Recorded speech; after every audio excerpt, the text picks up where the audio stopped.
Nadu ka artarik unai lur hajar pusau, upop Francis ukri du ka barang Katolik.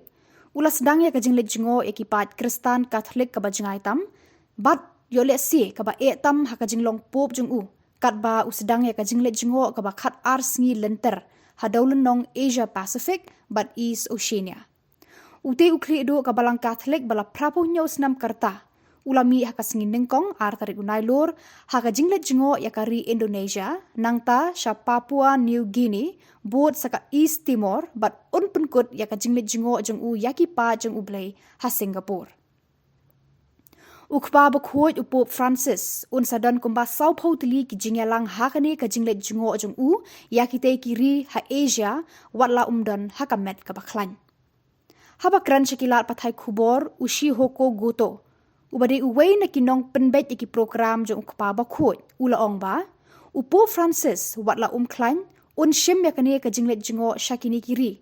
Namar ukwa ban kran shibun syapang ka jingdan kam bakongsan jong ka balang hadaw lenong Asia. Kajakasa ka baningkong aba upo unlet jingo kade hari Indonesia bat ulapoy menen artarik nailur.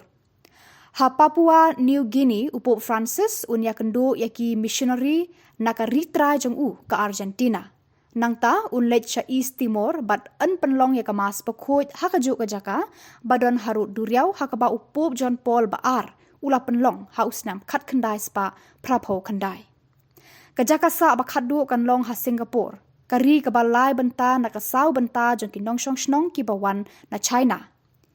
Kinong pet benya jong ka Singapore kila batay baka ni ka jingwan jingo jong upop kalong kumshi benta jong ka jing persang jong ka Vatican ban penbha ya ka jingya day jong ka bat ka China ka badan kumba khat million ngot ki Catholic.